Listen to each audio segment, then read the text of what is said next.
চা খাবো জানেন, দেখি বিস্কুট নেই, একটা বিস্কুট পড়ে আছে, আমার খেয়াল নেই। হ্যাঁ, ডাক্তার সাহেবকে বলে দিলে আসার পথে নিয়ে আসতো, কাল মনেই নেই কি আমিই নিয়ে আসতাম। তাই জন্য সন্ধ্যাদিকে পাঠিয়েছিলাম যে 2 প্যাকেট বিস্কুট এনে দাও এই আমাদের পাড়ার দোকান থেকে। সেই এখনই নিয়ে এলো। চা খাওয়া আমার হয়ে গেছে, তাই এই যে কৌটো বের করেছি, ঢেলে রাখি। আর মজার জিনিস দেখুন, এই বিস্কুটগুলো না, যখন ছোট্ট ছিলাম কলকাতায় থাকতাম, এই বিস্কুটগুলোর প্রতি মানে বিরাট লোভ ছিল। কলকাতা কেন, যখন মেদিনীপুরে এসেছি তখনও এই বিস্কুটগুলোর প্রতি বিরাট লোভ ছিল, ভীষণ ভালোবাসতাম। মা যদি বাজারে যেত, মাকে মানে মায়ের সাথে জেদ করতাম যে ওই বিস্কুটগুলো কেন, আমি খাবো। আর যদি এই বিস্কুটগুলো মা কখনো কিনে নিয়ে আসতো বাড়িতে, মানে সে যেমন লজেন্স কিনে দেয় না, ওরকম শখ করে মা এই বিস্কুটগুলো কিনে নিয়ে আসতো আমার জন্যে।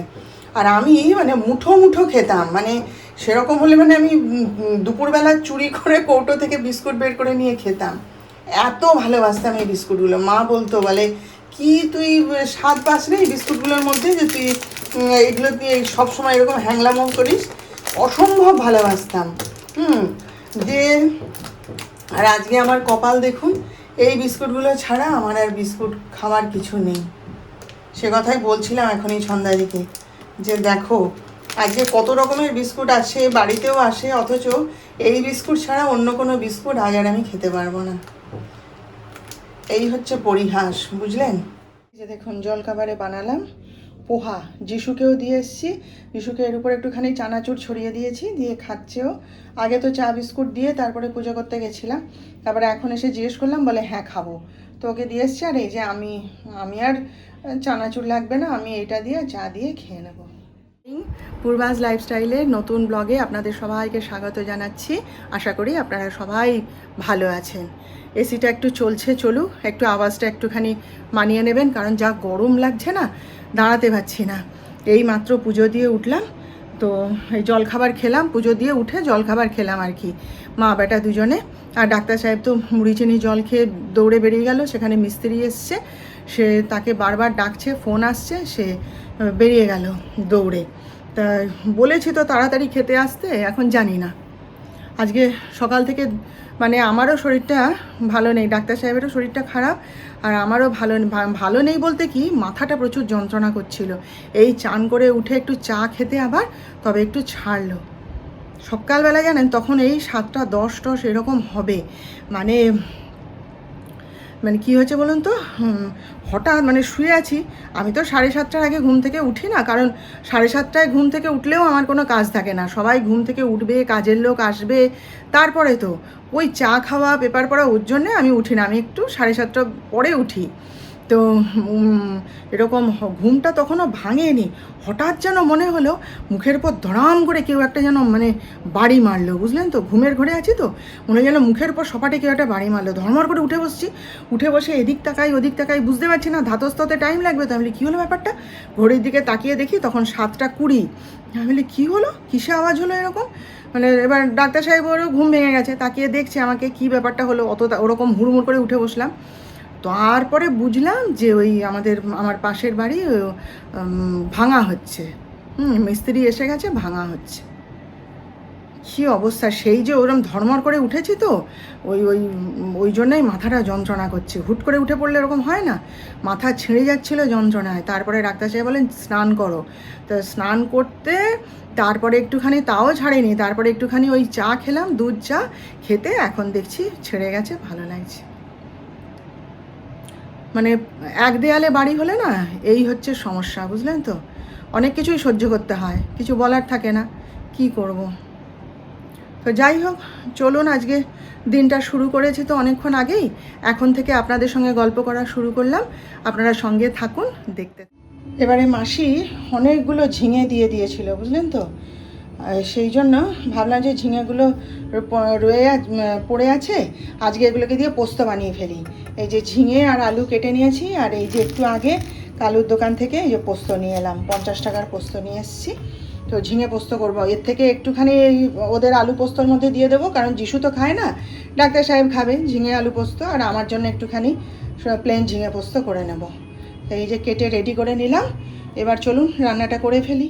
সকাল থেকে জানলা বন্ধ করে রেখে দিয়েছি, তাও আমি না ভুল করে খুলে ফেলেছিলাম, অতটা লক্ষ্য নজর করিনি, বিছানা তোলার সময় জানলাটা খুলে দিয়েছিলাম প্রতিদিনের অভ্যাস মতো। তারপরে ডাক্তার সাহেব বকছে, বলে যে তুমি লক্ষ্য করোনি তাদের ভাঙা হচ্ছে, চারিদিকে ইট বালি সিমেন্ট ছিটকাচ্ছে, জানলার কাঁচে লাগবে, এর লেগে কাঁচটা ফেটে যাবে যে, আর গোটা বিছানাটা ধুলোই ধুলো হয়ে যাচ্ছে।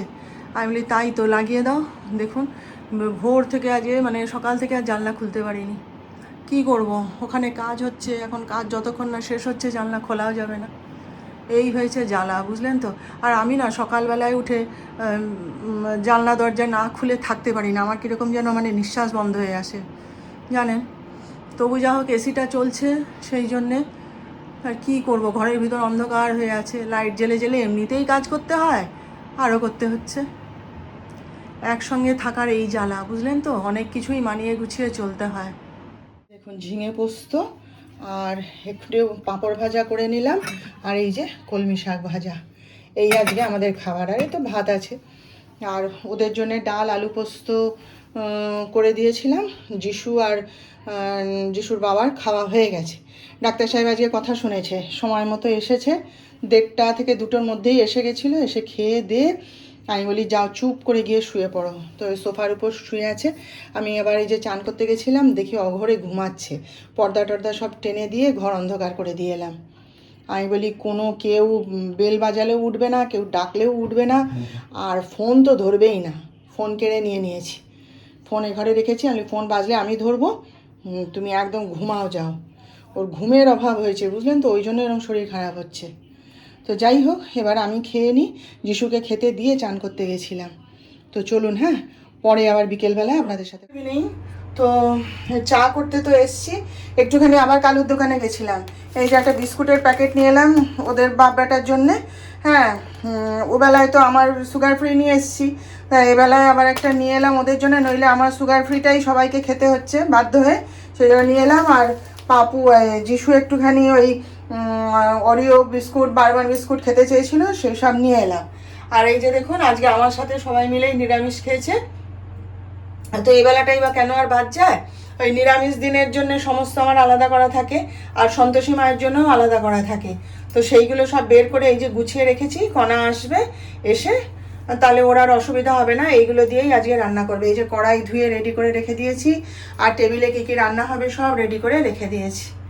এই যে আমি সকালবেলায় করেছি, তাতে অসুবিধা হয় না, এবার অন্যকে দিয়ে কাজ করাতে হলে তো একটু গুছিয়ে দিতেই হবে না, সে তো আর জানে না যে কিভাবে করতে হবে না হবে। তাই একদম ওই যে জল থেকে শুরু করে সব রেডি করে গুছিয়ে এখানে রেখে দিয়েছি। আমি একটু রান্নাঘরে সব গোছগাছ করে তুলে নিতে, নইলে কে কখন রান্নাঘরে ঢুকবে, ঢুকে সব ঘেঁটে ঘুঁটে একসা করে দেবে। ওই জন্য কাজ হয়ে যাওয়ার পর এগুলো মানে যেখানকার জিনিস যথাস্থানে রেখে দেবো আর কি, আবার পরের সপ্তাহে দেখা যাবে। তো বাইরে তো বৃষ্টি শুরু হয়েছে ঝমঝম করে, হ্যাঁ, সকাল থেকে তো কি সুন্দর রোদ দিল। আর আমাদের এখানে না মনসা পূজা হয়, মনসা পূজার বিরাট মেলা হয়। আমি যাইনি কোনো দিন, শুনেছি আর কি, লোক মুখে শুনি, এখানে সবার মুখে সবাই যায়। তো ব্যাস, একজন সোমবারে ছুটি নেবে, একজন মঙ্গলবারে ছুটি নেবে। হ্যাঁ, একটা দিন একটু চালিয়ে দাও বৌদি, সে বলে একটুখানি একটা দিন চালিয়ে নাও মামি, সব মনসা পূজার মেলা দেখতে যাবে। আমি বলি আমাকেও নিয়ে চ, আমিও যাবো তোদের সাথে। তো ছন্দাদি বলে বৌদি আমি আপনাকে নিয়ে যাব, নিয়ে গিয়ে মেলা দেখিয়ে আবার বাড়ি পৌঁছে দেবো। হ্যাঁ, আমি আচ্ছা ঠিক আছে। তো যাই হোক, ডাক্তার সাহেব ভালোই আছে, রেস্টে রয়েছে, তো ঘুমটাও হয়েছে ভালো, ভালো আছে এখন। বিকেলবেলায় ফল টলও খেয়েছে, আজকে যেহেতু বাড়ি আছে ফল কেটে দিয়েছিলাম, খেয়েছে। তারপরে সন্ধ্যাবেলায় কফি বিস্কুট সব খেয়েছে, ভালোই আছে, মোবাইল দেখছে। তো এবার চলুন, কখন খাওয়া দাওয়া করবে কী করবে সেসব জানি না। মোট কথা একটুখানি রান্নাঘরটা গুছিয়ে টুছিয়ে নিয়ে টিভি দেখছিলাম এতক্ষণ। আর ভাল লাগে না টিভি দেখতে, এক জিনিসই ভাল লাগে, কোনো সমাধান নেই, কিচ্ছু নেই, হয়েই চলেছে, একঘেয়ে জিনিস ভালো লাগে না। হ্যাঁ, কাজটা হলে দেখতে পাই, সোজা কথা আমার কাছে। তো যাই হোক, চলুন তাহলে, হ্যাঁ, একটুখানি গুছিয়ে নিই রান্নাঘরটা, তারপর খাওয়া দাওয়ার সময় আবার দেখা করব কি রান্না হলো আজকে রাতের খাবার আপনাদের সঙ্গে শেয়ার করব। কি ঝলমলে রোদ, হ্যাঁ, ফাটিয়ে রোদ আজকে, কি সুন্দর। আর এখন ঝমঝম করে বৃষ্টি পড়ছে। এই যে ছোলার ডাল, আর এখানে হচ্ছে রুটি। আমি আর যিশু এখন খেয়ে নেবো, কারণ আমাদের খিদে পেয়ে গেছে। ডাক্তার সাহেবকে জিজ্ঞেস করিলাম, সে তো মাথা নেড়ে দিল চোখ বুজে, সে গান শুনছে মোবাইলে। তো থাক তাহলে, চলুন আজকের মতন রাখলাম। কালকে আবার দেখা করব নতুন ব্লগে, নতুন বিষয় নিয়ে। আপনারা সবাই ভালো থাকবেন, আর আমার ভিডিওটা ভালো লাগলে একটা লাইক, শেয়ার ও সাবস্ক্রাইব প্লিজ করে দেবেন।